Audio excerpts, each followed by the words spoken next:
বিএনপির ৪৬তম প্রতিষ্ঠাবার্ষিকী উপলক্ষে সকাল থেকেই নেতাকর্মীরা জড়ো হন রাজধানীর চন্দ্রিমা উদ্যানে। হাতে ব্যানার আর মুখে স্লোগান তাদের। দলের নেতাকর্মীরা বলছেন, আওয়ামী লীগ সরকারের রাজনৈতিক দমন নির্যাতন সহ্য করেও গণতন্ত্রের লড়াই থেকে সরে যাননি তারা। ৫ আগস্টের গণ অভ্যুত্থানের পর এখন চাওয়া দেশে যাতে আর ফ্যাসিবাদের জন্ম না হয়, সেই সাথে দ্রুত সময়ে নির্বাচন অনুষ্ঠানের দাবি তোলেন নেতাকর্মীরা। দীর্ঘ ১৬ বছর সে আন্দোলন আমরা জয়ী হয়েছি।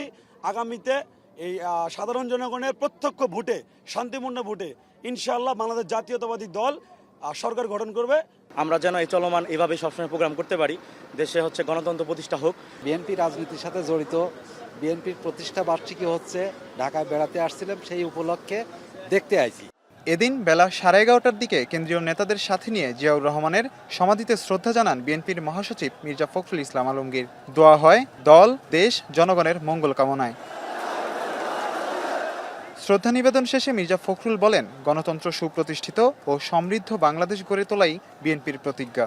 বাংলাদেশ জাতীয়তাবাদী দল সবসময় নেতৃত্ব দিয়েছে, আগামী দিনেও তার সঠিক রাজনীতি এবং জনগণকে সঙ্গে নিয়ে আবারও সঠিকভাবে সামনের দিকে এগিয়ে যাবে এবং দেশকে পুনর্গঠন করবার কাজে মাঝে বাংলাদেশকে নতুন করে গড়ে তোলবার জন্য তিনি যে কাজ করছেন, সেই বাংলাদেশকে গড়ে তোলবার জন্য আজকে আমরা প্রতিজ্ঞাবদ্ধ হয়েছি, শপথ নিয়েছি এবং যে কোনো বাধাই আসুক সব চ্যালেঞ্জকে মোকাবেলা করে বাংলাদেশে গণতন্ত্র সুপ্রতিষ্ঠা করা, মুক্ত বাজার অর্থনীতিকে প্রতিষ্ঠা করা, সমৃদ্ধ বাংলাদেশে পরিণত করবার জন্য আমরা কাজ করে যাব।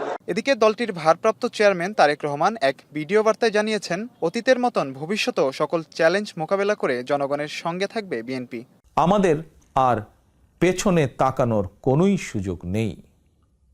পলাতক স্বৈরাচার জাতীয় জীবনের 15টি বছর কেড়ে নিয়েছে। সেই দুঃস্বপ্নকে দূরে ঠেলে দিয়ে দেশের জনগণের সামনে একটি বৈষম্যহীন, নিরাপদ, মানবিক বাংলাদেশ গড়াই বিএনপির আগামী দিনের লক্ষ্য। আপনাদের প্রতি আমার স্পষ্ট বার্তা, শক্তি কিংবা ভয় দেখিয়ে নয়, বরং ইনসাফ এবং উদারতা দিয়ে মানুষের মনকে জয় করুন, জনগণের ভালোবাসা অর্জন করুন। 1978 সালের 1 সেপ্টেম্বর প্রতিষ্ঠিত হওয়া দল বিএনপি জনগণের ভোটে পুনরায় দেশ পরিচালনার দায়িত্ব নিবে বলে প্রত্যাশা দলটির সকল স্তরের নেতাকর্মীদের। মাজহার ইমন, এখন, ঢাকা।